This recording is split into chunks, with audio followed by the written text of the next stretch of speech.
যুবক তরো তাজা নওজোয়ান এত ফালতু হয় না। তারে যুবক বলে না বেটা, যার জীবনে কোনো কর্মের উদ্দীপনা নাই, মেহনতের জজবা নাই, ফিকির নাই, দেশ গড়া, মানুষ গড়া, জাতি গড়া, ইসলাম রক্ষা করা, ইমানের জন্য জান কোরবানি করা এমন হিম্মত যার মধ্যে নাই, ওইটা কোনো যুবকে না, এটা বুড়া, এটা অলস, অকর্মণ্য, অপদার্থ ছাড়ার কিচ্ছু না বেটা। 24 ঘন্টা শুধু তোর বেডি ছাড়া, নারী ছাড়া, নর্তকী ছাড়া, জিনা ব্যভিচার ছাড়া, উলঙ্গ দৃশ্য দেখা ছাড়া রাত কাটে না, দিন কাটে না। তুই একটা পচা গন্ধা মরা লাশ ছাড়া আর কিচ্ছু না বেটা। তুই এটা ফালতু লোক বেটা, ফালতু লোক বেটা, এটা একটা বাজে লোক বেটা, অপদার্থ ছেলে তুই বেটা, অকর্মণ্য জিন্দিগি বুঝি আল্লাহ তাআলা এই শরীর, স্বাস্থ্য, যৌবন, শরীরের এই সৌন্দর্য আল্লাহ বুঝি দিছে হুদে বেডি সাউনের লেগে। এটা বুঝি কথা হইল মিয়া? সারাদিন মোবাইল টিপবো, চুল এটারে বারবার ফিরাবে আর বন্ধুদের সাথে আড্ডা দিবি। এটা কিতা? এটা তো মানুষ না, এটা প্লাস্টিক। এ তো ফালতু লোক। যে জিন্দিগি মেহনত করে না, যে জীবন কর্ম করে না, যে জীবন ফিকির করে না, সেটা আবার কিসের জীবন? কেন আল্লাহ দিল দিলেন? কেন আল্লাহ চোখ দিলেন? কেন আল্লাহ কান দিলেন? কেন আল্লাহ শরীরের মধ্যে সক্ষমতা দিলেন? এই জন্য ভাইয়া আমার, বন্ধু আমার, সবাই মিলে আমরা ভাবা দরকার। চাচারা আপনাদেরকেও বলি, শেষ হায়াত আল্লাহ তাআলা চা দোকানের জন্য দেয় নাই। আপনার শেষ বয়স সারাদিন বইয়া বইয়া ফান খাওয়ানোর লেগে দেয় নাই। শেষ হায়াত আল্লাহ তাআলা বইয়া বইয়া বিড়ি খাওয়ানোর লেগে দেয় নাই। আপনি চা দোকানে বসে বসে বিড়ি খাবেন আর রঙিন টেলিভিশনে নর্তকীর ছবি দেখবেন। খোদার কসম, কবরের প্রথম ঘন্টাতে আপনি টের পাবেন আল্লাহর আযাব কত ভয়ঙ্কর। আপনি টের পাবেন।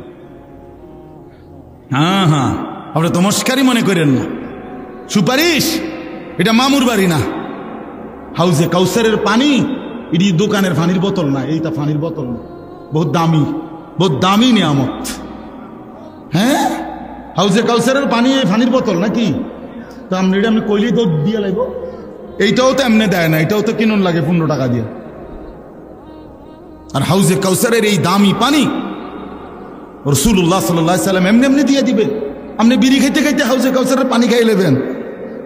বাহ বাহ বাহ বাহ বাহ, ঘটনা কি তা? এটা এত সস্তা হয়ে গেল? হ্যাঁ, কি ঘটনাটা কি? আখেরাতে তো সহজ মনে করলেন, আখেরাতে তো কম দামি মনে করলেন। জান্নাত আপনি কি ছোট? জান্নাত কিটা আসলে? 2টা রুম আর একটা বাথরুম নাকি? 2টা রুম আর একটা বারিন্দা, এটা জান্নাত? তো আপনি কি মনে করছেন? এটা কি ভাবছেন? আল্লাহ আমাদেরকে মাফ করে দেন। এজন্য চলেন, আমিও ভাবি, আপনিও ভাবেন, বয়স্ক বাবারাও ভাবেন, নওজোয়ান ছেলে তোমরাও ভাবো। আরেকবার ইনসাফের সাথে ভাবো ভাইয়া, জিন্দিগির আপাদ মস্তক, রাতের কি খবর, দিনের কি খবর, সকালের কি খবর, বিকালের খবর। 365 দিনে কোনো দিন ফজরের নামাজ পড়তে মন চায় না। আর এই কেমন জানোয়ার জিন্দিগি তুমি গঠন করছো? এ কেমন অমানুষের জিন্দিগি তুমি কাটাচ্ছ? মুসলমানের ঘরে তুমি কেমনে ঘুমাও? তোমার মতো দুশ্মন কেমনে ঘুমাও? 5 ওয়াক্ত নামাজ, 1 ওয়াক্ত নামাজ পড়তে চায় না। এ কেমন জিন্দিগি? মুসলমান 30 বছর কেমনে মিশা কথা খায়? 30 বছর একজন মুসলমান টানা কেমনে সুদ খায়? প্রতিদিন একজন মুসলমান ব্যবসায়ী ওজনে কেমনে কম দেয়? কি মুসলমান? একজন মুসলমানের ঘরে প্রত্যেক দিন কিভাবে টেলিভিশনে নাচ গান, উলঙ্গ ছবি, নাটক, সিনেমা প্রতিদিন চলবে, এটা মুসলমান? কোনোদিন মনে পড়বে না এটা গুনাহ? কথা বলেন না আমার, আপনার কি কোনোদিন মনে পড়তো না এটা কি? প্রতিদিন আপনার বিবি বাচ্চা, নাতি নাতনি এরা ডেইলি টেলিভিশন চায়, প্রত্যেক দিন নাচ গান দেখে। আপনার চোখের মধ্যে একটু ভাঁজও নাই, আপনার কপালটার মধ্যে একটু টেনশনও নাই, আপনার চোখে এক ফোঁটা পানিও নাই। আহা, আমার বাচ্চার কি হবে, আমার বিবির কি হবে, আমার সন্তানের কি হবে? আপনাদেরকে শুনাই বাফ। এক সাহাবী ছিলেন ওয়াসিলা ইবনুল আসকা, আমরা নিজে কিতাবে পড়ছি ওয়াসিলা এই সাহাবীর নাম। এই সাহাবী একদিন ওনার ছেলে, উনি মিশরে থাকতেন, ওনার ছেলে রোমে, মানে আজকের ইটালি, এই রোমের খ্রিস্টান বাহিনীর বিরুদ্ধে সাহাবী নবীজির ইন্তেকালের পরে সাহাবীর ছেলে যুদ্ধে গেছে কাফেরদের বিরুদ্ধে। যুদ্ধে খ্রিস্টান বাহিনী এই সাহাবীর ছেলেকে বন্দি করছে, বন্দি কইরা অন্ধকার কারাগারে আটকায় রাখছে। তো ওনার বাকি কাফেলার বাকি সদস্যরা আইসা মিশরে ওনার কাছে এই সংবাদ জানাইছে, আপনার সন্তানকে খ্রিস্টান বাহিনী বন্দি করে অন্ধকার কারাগারে আটকায়া রাখছে। আল্লাহর কসম আমি নিজে কিতাবে পড়ছি, হযরত ওয়াসিলা এই সাহাবী প্রথম শব্দ চিৎকার দিয়া বলছে, আয় আল্লাহ, তাইলে আমার সন্তান নামাজ পড়বে কেমনে? অন্ধকার কারাগারে আমার সন্তানকে যে আটকায় রাখছে, ওই নামাজের ওয়াক্ত চিনবে কেমনে, আজান শুনবে কেমনে? ও তো আজান শুনবে না, ওইখানে ওয়াক্ত তো চিনবে না। এরপরে কিতাবে লিখছে এই সাহাবী 5 ওয়াক্ত নামাজের পরে সময়ে, উনি 5 ওয়াক্ত নামাজের টাইমে ওই রোমের দিকে ফিরে উনি বলতেন, ইয়া বুনাইয়া কাদ হানা ওয়াক্তু সালাতিল ফজর, হে আমার সন্তান, ফজরের নামাজের ওয়াক্ত হইছে, ওঠো বাপ, নামাজ পড়ো। ছেলেটা যখন পরবর্তীতে মুক্তি পাইছে, ছেলে তার বাবাকে বলছে, আল্লাহর কসম বাবা, আপনার জবানের প্রতিবারের উচ্চারণ আল্লাহ আমার কানে পৌঁছাইছে, হাজার হাজার মাইল দূরে। এক বাবার প্রথম ফিকির সন্তানের জন্য কি বলেন না কেন? নবী সাল্লাল্লাহু আলাইহি সাল্লাম সাহাবীদেরকে একদিন শুনাইছেন যে আল্লাহর এই জমিনে শেষ জামানায় সর্বশ্রেষ্ঠ কাফের, সবচেয়ে বড় কাফের বের হবে। সেই কাফের নাম হলো দাজ্জাল, যে 40 দিনে লক্ষ কোটি কোটি মুসলমানের ঈমান নষ্ট করে কাফের বানায় ফেলবে। নাউযুবিল্লাহ। তো নবীজি বলছে সেই 40 দিন যে থাকবে দাজ্জাল পৃথিবীতে, এই 40 দিনের প্রথম দিন হবে 1 বছরের সমান, ইয়াউমুন কাসানাতিন। একদিন হবে প্রথম দিন 1 বছরের সমান, দ্বিতীয় দিন 1 মাসের সমান, তৃতীয় দিন 1 সপ্তাহের সমান, আর চতুর্থ দিন থেকে বাকি দিনগুলো 24 ঘন্টা, স্বাভাবিক এখনকার হিসাব। তাহলে প্রথম দিন কতটুকু? 1 বছর। আচ্ছা, এটা আপনার সামনে বলার পর আমি হলে কি বলতাম? আরে খাইছে রে, কি তো 1 বছর কেমনে হইব? এত লম্বা টাইম হইব, দিন হইব কদ্দূর, রাত হইব কদ্দূর, হ্যাঁ, সকাল থাকবো তাহলে কতক্ষণ? মনে করেন এই জাতীয় নানা রং সঙ্গের কথা আমরা বললাম হইলে এটার উপরে। কিন্তু আল্লাহ রসুল সাল্লাল্লাহু আলাইহি সাল্লাম এটা বলার পর খেয়াল করেন, সাহাবায়ে কেরাম শুনছে, যারা ওনাদের সামনে নবীজি বলছেন, সাহাবায়ে কেরাম প্রথম প্রশ্ন করছে নবীকে এই কথা শুনা যে, ইয়া রাসূলুল্লাহ, এই দাজ্জাল বের হলে একদিন যে 1 বছরের সমান হবে, আমাদের প্রশ্ন হলো সেই দিন আমরা কি 1 বছরের নামাজ পড়বো নাকি 1 দিনের নামাজ পড়ব? বুঝছেন ফিকির কথা আমার? বুঝছেন? মানে ওনাদের চিন্তাটা প্রথম কিসের? নামাজ কি হবে আগে, এইটা কর, নামাজ পড়বো কেমনে? সুবহানাল্লাহ। এই হলো সাহাবায়ে কেরাম। আল্লাহ নবী সাল্লাল্লাহু আলাইহি সাল্লাম বলেন, তোমরা তখন 1 বছরের নামাজ হিসাব করে আদায় করবে, 1 দিনের নামাজ না। কেমনে হিসাব করবো? আপনি ওই সময় থাকেন তো দেখবেন আলেমরা কেমনে বলে, আমি অচিন্তার কি দরকার? ওই সময় আল্লাহ তাআলা জমিনের মধ্যে ফতোয়া দেওয়ার জন্য, বুঝাইয়া দেওয়ার জন্য ওলামায়ে কেরাম রাখবেন। জমিন থাকলে আলেম থাকবে, সূর্য উঠলে আলেম থাকবে, চাঁদ উঠলে আলেম থাকবে। আল্লাহকে ডাকার মতো, আল্লাহকে বুঝানোর মতো ব্যবস্থাপনা থাকবেই। যেদিন ওলামা থাকবে না, যেদিন আল্লাহর স্মরণ থাকবে না, আল্লাহর নাম থাকবে না, সেদিন আর সূর্য উঠবে না, চাঁদও উঠবে। এই জন্য আপনাদের কাছে আমি অনুরোধ করছি, আমার কথাটা আমি বিস্তারিত বুঝাই বলার এটা চেষ্টা করলাম। আমরা যদি আমাদের হায়াত কদর করি, জিন্দিগি কদর করা উচিত। এই যে প্রতিনিয়ত মাহফিল হয় আমার বাপ, মাকসাদ শুধুই কেবল একটা ওয়াজ হইছে, আরো 10 গ্রামে মাহফিল হয়, আমগো গ্রামেও একটা মাহফিল হইছে, এতটুকুই যেন উদ্দেশ্য না হয়।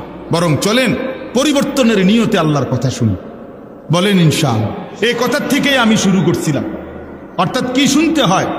আন্তরিকতা নিয়ে শুনতে হয়, মনোযোগ দিয়ে শুনতে হয়, তাহলে আল্লাহ পরিবর্তন নসিব করে। ওই বুটও খাইলেন, ওয়াজও শুনলেন, বাদামও খাইলেন, ওয়াজও শুনলেন, বইয়া মোবাইলও টিপলেন, ওয়াজও শুনলেন, বসে বসে জুড়াইলেন, ওয়াজও শুনলেন, বন্ধু বান্ধবের সাথে ফাঁকে ফাঁকে কথাও বললেন, আবার ওয়াজও শুনলেন। নতিজা আরজালের তাবে হয়। নিয়ম হইল ফলাফল নিকৃষ্টতার অনুগামী হয়। এটা আরবি ভাষার একটা কায়দা, মানে ভালো এবং মন্দ উভয়ের মিশ্রণে মন্দের প্রভাব পড়ে। কিসের প্রভাব পড়ে? এটারে কয় আরজাল। আরজাল মানে নিকৃষ্ট জিনিস। মনে করেন একটা টাঙ্কিতে, গাজী টাঙ্কি 500 লিটারের, এইটার ভিতরে মোটর দিয়া পানি পুরাইছে, পুরাইতে গিয়া মোটরের থেকে যে পানি পড়তেছে পাইপ দিয়ে, এটা খুব ফোর্সে পড়ছে, অনেক পানি, তাইলে পবিত্র পানি, কিন্তু সাথে এই ফাঁকে দিয়া একটা অন্য পাইপ দিয়া 1 ফোঁটা 2 ফোঁটা 4 ফোঁটা করিয়া করিয়া ফুটতে ফুটতে এখানে কয়টা ফেসাবের ফোঁটাও পড়ছে। তো ফেসাবের ফোঁটা পড়ছে নয়তো 30 ফোঁটা, আর বাকি ফুরাটাই পবিত্র পানি, মানে মোটরের পানি। এখন এই দুইটা মিললা ফলাফল কি? এই নতিজা কিসের আসছে? মানে ফলাফল আসছে কোনটার? নিকৃষ্টটা, নিকৃষ্টটা। এই জন্য নতিজা আরজালের তাবে হয়, নতিজা আরজালের তাবে হয়, অর্থাৎ ফলাফল নিকৃষ্টতার অনুগামী হয়। এই জন্য বন্ধু আমার, এটা জরুরি। আপনি মনোযোগ দেবেন না, আবার আল্লাহর কথা শুনবেন, এই মনোযোগ ছাড়াটাই থাকবে, আর কিছু বুঝতেন না। ওই মোবাইল টিফাটাই বুঝছেন, ওই বুটটাই পাবেন, বাদাম খানাটাই হলো, আপনার বন্ধুর সাথে কথা বলাটাই হইল, আল্লাহর কথা শোনা হইল। উত্তমটা আসবে না, অনুত্তমটা আসবে, ফলাফল। এজন্য আমি কথাটা লম্বা করে বললাম, এজন্য আমার একটা উদ্দেশ্য আছে। আমি চাই সব সময় প্রত্যেক মুসল্লি নিজ নিজ মহল্লার মসজিদের ইমাম সাহেবের জুমার বয়ান মনোযোগ দিয়ে শুনুক। এটা আমার একটা সাধনা। আমি সব সময় এটা বলি, মসজিদের মুসল্লিরা যদি 1 বছরে 52 সপ্তাহ যদি নিজ মহল্লার ইমাম সাহেবের বয়ান মনোযোগ দিয়ে শুনে, বিশ্বাস করেন ধীরে ধীরে জিন্দিগি বদলায় যাবে।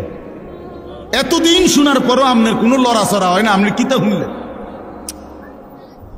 52 সপ্তাহ বছরে, এবার 30 বছর ধরে আপনি জুমার নামাজ পড়েন, তো 30-52তে কতগুলো সপ্তাহ, কতগুলো নসিহত শুনলেন। ওমা আপনি অনবিরিয়ে গান, আপনি কিতাব শুনেন, আপনি বয়ে বয়ে সাধুয়ানে গপ মারেন।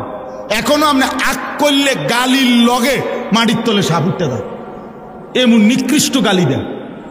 মধ্যে তো আপনি কি ওয়াজ শুনেন, কার কথা শুনেন, কারে কয় কে শুনে, আপনি দি কোনো লড়াছড়া নাই, পরিবর্তন নাই। কথা বোঝেন নাই আমার কথা? তো ছিল কি হবে, পরিবর্তন হবে। একদিনে বলি না, আপনারে বলি না যে আজকে রাতের ভিতরে আপনি আব্দুল কাদের জিলানী হইতেই বলে একদম টাঙ্গাই এলাম। এটা কি এমন কিছু? বলেন আপনারা, এটা বলছি তো। একদিনে কি জুনায়েদ বাগদাদি হওয়া সম্ভব? জুনায়েদ বাগদাদি নিজে হইছি নি একদিনে, তো আপনি হইবেন কেমন? তাহলে বিষয়টা তো এটা না, বিষয়টা হলো মনোযোগী হওয়া, চেষ্টা করা, আমলের জন্য আগানো। ধীরে ধীরে আগাইলে আল্লাহ তাআলা বরকত দিবে। আল্লাহ আমাদেরকে তৌফিক দান করেন, আল্লাহ আমাদেরকে কবুল করে নেন, আল্লাহ তাআলা আমাদেরকে ফিকির দান করেন। অনেক যুবক বসছো ভাইয়া, আল্লাহ তাআলা সমস্ত নওজোয়ানকে আল্লাহর দ্বীনের জন্য, নামাজের জন্য, ঈমানের জন্য আল্লাহ কবুল করে নেন, আমিন। আমি যে আয়াতখানা পড়ছি এবার অল্প সময়, এই আয়াতের তর্জমাটা শুনাই, তাইলেই আমার কথা শেষ। কোরআনুল কারীমের 5 নম্বর পারা, 4 নম্বর সূরা। সূরাটার নাম হলো সূরায়ে নিসা। এই সূরার 69 নম্বর আয়াত আমি পড়ছি। এই আয়াতটার এবার বাকিটুকু সময় সংক্ষিপ্ত কয়েকটা কথা বলতে চাই। আগে একটা কথা বুঝেন, মনোযোগ দিয়ে। এখন সবাই মনোযোগ দিছেন তো? বুট টুট নাই তো কারো লাগে? সাবধান, বুট খাওয়া কোনো নিষেধ না। আপনি মাহফিলের মুনাজাতের পরে সাথে সাথে তার প্যান্ডেল খুলতো না। আপনি এরপরে 1 ঘন্টা বুট খাইয়েন বই, আমার কোনো অসুবিধা নেই। আপনি 14 গোষ্ঠীর বুট সব আপনি খাইয়েন, মানুষ কিন্তু এখন মনোযোগী হন, ঠিক কিনা বলেন না কেন? ইনশাআল্লাহ এরপরে ওলামায়ে কেরাম বয়ান করবে, আমার শায়েখ বয়ান করবে, আপনারা মনোযোগ দিয়ে শুনে মুনাজাত করে এরপরে যাবে, বলেন ইনশাআল্লাহ। তো দেখেন, এই আয়াত বুঝাইবার জন্য আমি আগে 2টা কথা বলি। 1 নাম্বার হলো কোরআনুল কারীমের একটা বৈশিষ্ট্য হলো, কোরআনুল কারীমের কোনো জায়গায় একটি বিষয় প্রথমত সংক্ষিপ্ত আলোচনা হয়, আবার ওই বিষয়টাই অন্যত্র বিস্তারিত আলোচনা হয়। এটা কোরআনের একটা বৈশিষ্ট্য। আল্লাহ তাআলা এক জায়গায় সংক্ষেপে বলছেন, আরেক জায়গায় ওই কথাটাই ব্যাখ্যা করে দিয়েছেন। এজন্য কোরআনের ব্যাখ্যা কখনো কখনো কোরআনের অন্য আয়াত দ্বারা করা হয়। তাফসীরুল কোরআন বিল কোরআন, এটা হলো প্রথম কোরআনের তাফসীর। কোরআনের প্রথম তাফসীর করা হয় যে কোরআন দ্বারাই কোরআনের কি হয়, তাফসীর হয়। মানে একদিকে সংক্ষেপে, তো এইটাই আরেক দিকে বিস্তারিত আলোচনা আছে। তো কোরআনুল কারীমের মধ্যে সূরা ফাতিহা আমরা সবার মুখস্থ। আলহামদুলিল্লাহ সূরা পারেন না এমন ভাগ্যবান কে? হাত উঠানছে, আপনাদের কিন্তু ছবি উঠাইতাম। কথা বলেন না কেন? আলহামদুলিল্লাহি রাব্বিল আলামিন, এই সূরা আমরা আলহামদুলিল্লাহ সবাই পারি না? পারি।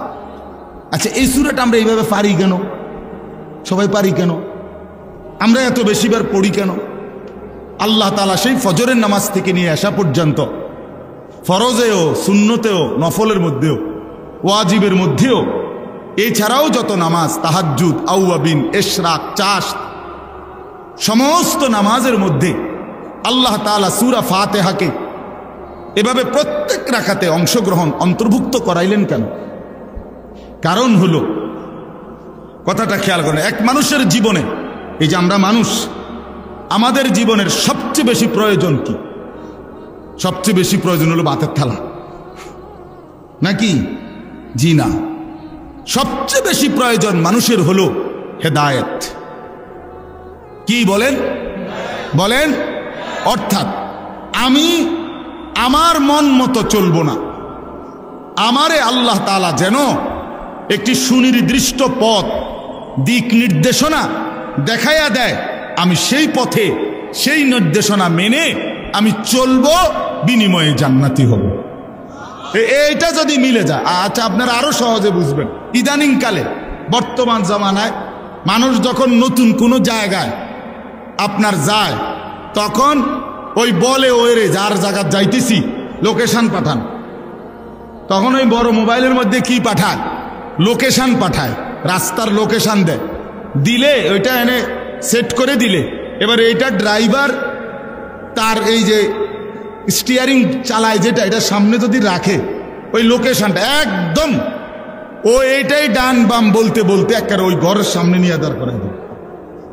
এই যে এখনকার নতুন সিস্টেমে, তাইলে আমি যদি একটা লোকেশন পেয়ে যাই, তাহলে আমার জন্য খুব আরাম হয়, ঠিক কি না বলেন? আরো বলেন, মনে করেন যেমন আমার এখন আরেক জায়গায় বয়ান আছে আজকে, তো ওই বয়ানে যাওয়ার জন্য এখানে একজন ভাই আসছে আমারে নেওয়ার জন্য, তার মানে উনি আমার গাড়িতে বসলে তো আমার ড্রাইভাররে উনি ডাইন বাম বলে দিবে, ঠিক কিনা বলেন না কেন? তাহলে আর আমার আর প্রতি ঘাটে ঘাটে গিয়া জিগানের আর দরকার নাই, রাহবার আছে। এবার ড্রাইভারে তারে জিজ্ঞাসা করে করে সেই বলে দিবে গন্তব্য ডানে বামে সামনে। এই তাহলে এই হেদায়েত পাওয়া, পথ পাওয়া, দিক নির্দেশনা পাওয়া, এটা জীবনের সবচেয়ে বেশি দরকার। আল্লাহ তাআলা যদি এই দৌলত কাউকে দেয়, আল্লাহর কসম তাকে আল্লাহ সর্বশ্রেষ্ঠ দৌলত দিছে, সর্বশ্রেষ্ঠ। যে আল্লাহ আমি এলোমেলো চলতে চাই না, আমি মন মতো চলতে চাই না, মন মতো চললে আমি পথ পাবো না, আমি রাস্তা পাবো না, আমি আপনাকে পাবো না, আমি আখিরাত পাবো না, আমি জান্নাত পাবো না। এই জন্য মানুষের জীবনের সবচেয়ে বড় চাওয়া আল্লাহর কাছে, সেটা হলো হেদায়েত। আল্লাহ আমার একটা লোকেশন দেন, হেদায়েত দেন, আমার রাস্তা বলে দেন, আমারে পথ দেখায় দেন, আমারে আমার জিন্দেগির নির্দেশনা দিয়ে দেন। এইটা হলো হেদায়েত। তো কোরআনুল কারীমের সূরা ফাতিহা আল্লাহ তাআলা আমাদেরকে এতবার পড়ায়, মূলত এটার উদ্দেশ্য হইল যে আল্লাহ বুঝায়, বান্দা তোমার জীবনে ভাত মাছ চাল ডালের কথা তুমি না বললেও আমি দিতাম, এটা এতবার বলার কিছু নাই। বরং তোমার জন্য সবচেয়ে বড় দরকার হলো এখান থেকে নিয়ে জান্নাত পর্যন্ত পৌঁছার যে লোকেশন, যে হেদায়েত, যেই নির্দেশনা, এটা তোমার বড় দরকার। তুমি এইটাই আমার কাছে বারবার বারবার সকাল থেকে নিয়ে রাত পর্যন্ত চাইতে থাকো। এই ব্যবস্থা হিসাবে আমি আল্লাহ সূরা ফাতিহা দিলাম। যে সূরা ফাতিহার মূল দোয়াই হলো ইহদিনাস সিরাতাল মুস্তাকিম, ইহদিনাস সিরাতাল মুস্তাকিম। সেই সকাল ভোর থেকে শুরু করলাম, রাত তাহাজ্জুদ গভীর রজনী পর্যন্ত পড়তেই থাকলাম। যেন আল্লাহকে বললাম, আল্লাহ এটা আমার সবচেয়ে বেশি দরকার, সিরাতে মুস্তাকিম, সরল সঠিক পথ, যে পথে চললে, যে পথে হাঁটলে, যে পথে জিন্দেগি চালাইলে আখিরাত মিলবে, জান্নাত মিলবে, আপনার সন্তুষ্টি মিলবে, আপনার জান্নাত মিলে যাবে। ওইটাই আমার বেশি দরকার। আমারে এমন একটা লোকেশন দেন, আমারে একটা হেদায়েত দেন, সিরাতে মুস্তাকিমের রাস্তা বলে দেন। এইটা যদি আল্লাহ গ্রহণ করে, যা বান্দা এতবার বলছো আমি দিলাম, তো বান্দা কামিয়াব, বান্দা কামিয়াব, বান্দা কামিয়াব। এজন্য সিরাতে মুস্তাকিমের দোয়া একটি নিরাপদ রাস্তা, একটি সুন্দর রাস্তা, একটি সরল রাস্তা, যে রাস্তা পৌঁছবে কই পর্যন্ত? জান্নাত পর্যন্ত। বলেন না কই পর্যন্ত? জান্নাত পর্যন্ত। সেই রাস্তা আল্লাহর কাছে চাওয়া, এটাই হলো মুমিনের, ইমানদারের সবচেয়ে বড় চাওয়া। এই জন্য আল্লাহ আমাদেরকে দিয়ে সূরা ফাতিহা প্রত্যেক রাকাতে রাকাতে পড়াইতেছেন, কখনো ইমামের মাধ্যমে, আর আলাদা পড়লে নিজের মাধ্যমে। কিন্তু সূরা ফাতিহা ইমাম সাহেব কোক আর মুক্তাদি কোক, সূরা ফাতিহা বলতে হবে, বলতে হবে কি না বলেন?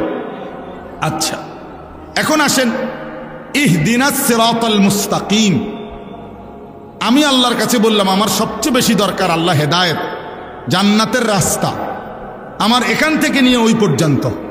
এখন আমি এখান থেকে নিয়ে জান্নাতে যাইতে চাই, কি কি করতে হবে, কেমনে কেমনে যাইতে হবে, এটাই হেদায়েত, সিরাতে মুস্তাকিম।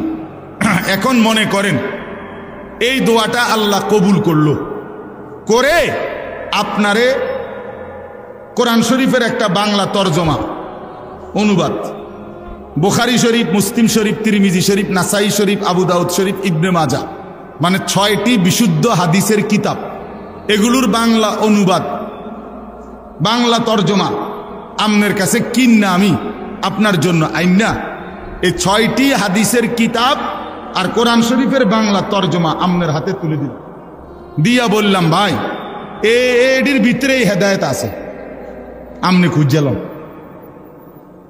আমনেটা আমনে বুঝ করে নেন, দেখবেন আমনের 14 বছর 18 বছর গেছে গা, 20 বছর আপনি কোনো আগামাতা পাইতেন না।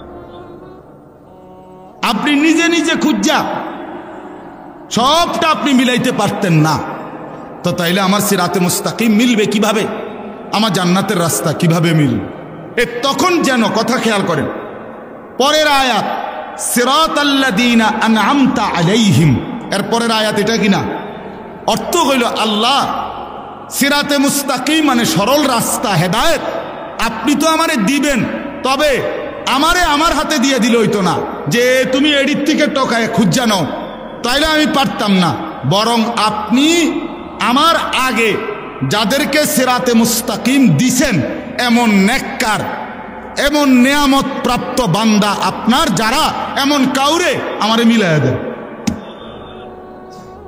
আমি যেন এমন একজন প্রিয় বান্দা পেয়ে যাই, আপনার একজন পছন্দের বান্দা পেয়ে যাই, যাকে আপনি দয়া করে হেদায়েত দিছেন, ওরে যদি আমি মিলে যাই, তাহলে আমি তার পিছনে পিছনে চলে আমিও সেই জান্নাতের রাস্তা, হেদায়েতের রাস্তায় চলে যাই। এটা হলো দ্বিতীয় আয়াতের অর্থ, সিরাতাল্লাযীনা আনআমতা আলাইহিম। আল্লাহ আমি যেই সিরাতে মুস্তাকিম সরল সঠিক রাস্তা চাচ্ছি, আমি এটা একা পারতাম না, আপনি আমার আগে আমার সামনে আমার আগে যাদেরকে হেদায়েত দিছেন তাদের কাউকে আমারে মিলায় দেন, দেখায় দেন, আমি তার পিছনে চলবো, হেদায়েতের রাস্তা পাবো, জান্নাতও পেয়ে যাব।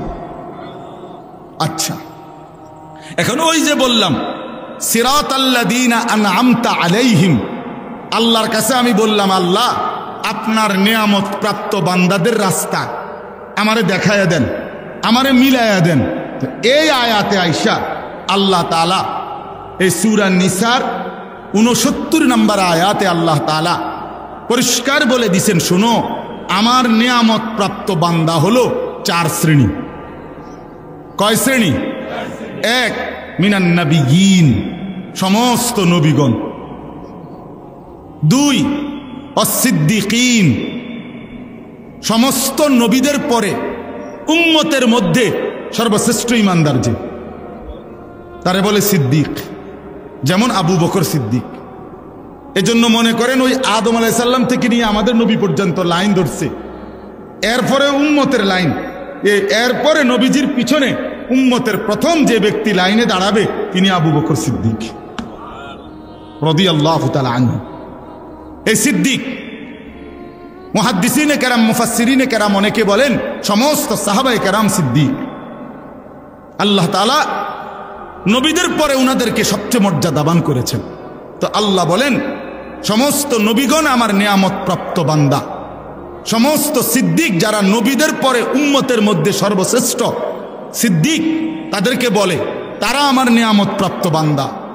3 নাম্বার অশুহাদা, সমস্ত শহীদগণ যারা আমার দ্বীনের জন্য জান বাজি রেখে নিজেদের কলিজার খুন জীবন দিয়ে দিছে, শহীদগণ। 4 নাম্বার সালিহিন, আমার নেককার বান্দা, কারা প্রকাশ্যে এবং গোপনে, একাকী এবং সবার মাঝে, সর্বাবস্থায় যারা আল্লাহর হুকুম বিধান পালন করে তাদেরকে বলে সালিহিন, নেককার। ও মানুষের সামনে তো আপনি জিমায় কুমায় বুঝেন না কথা, আপনি কারে মনোজন একারে বুজুর্গি বাইয়া ফুটতে আছে, কিন্তু একলা হইলে দিন মানে না, পূর্ণ শরীয়ত মানে না। সেটা আমিও হইতে পারি, যেই হইতে পারি, এমন হইলে হবে না। যার রাত দিন বরাবর, যার আলো অন্ধকার বরাবর, যার একাকী প্রকাশ্য বরাবর, যার মসজিদে ইবাদত যেমন আল্লাহর হুকুম মতো, তার বাজারের ব্যবসাও আল্লাহর হুকুম মতো। কথা বুঝছেন কি না বলেন?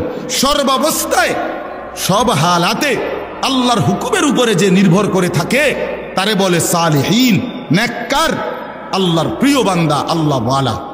তো আল্লাহ বলেন নবীগণ আমার নিয়ামত প্রাপ্ত, সিদ্দিকগণ আমার নিয়ামত প্রাপ্ত, শহীদগণ আমার নিয়ামত প্রাপ্ত, সালিহিন আমার নিয়ামত প্রাপ্ত। এবার বান্দা তোমরা যদি জান্নাতের রাস্তা চাও, সিরাতে মুস্তাকিমের রাস্তা চাও, এই আয়াতে আমি ব্যাখ্যা করে বলে দিলাম, নবীদের রাস্তা ধরো, সিদ্দিকের আবু বকর সিদ্দিকের রাস্তা ধরো, শহীদদের রাস্তা ধরো, আমার নেককার বান্দাদের রাস্তা ধরো, তাইলে হেদায়েতও পেয়ে যাবে, জান্নাতও পেয়ে যাবে। তাইলে অতএব ওয়া হাসুনা উলাইকা রাফিকা, আল্লাহ বলে তারাই বন্ধু হিসেবে উত্তম।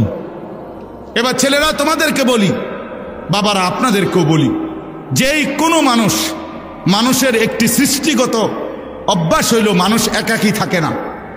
মানুষ কারো না কারো সাথে বন্ধুত্ব করে, মানুষ কারো না কারো সাথে সম্পর্ক করে, মানুষ কারো না কারো সাথে চলে।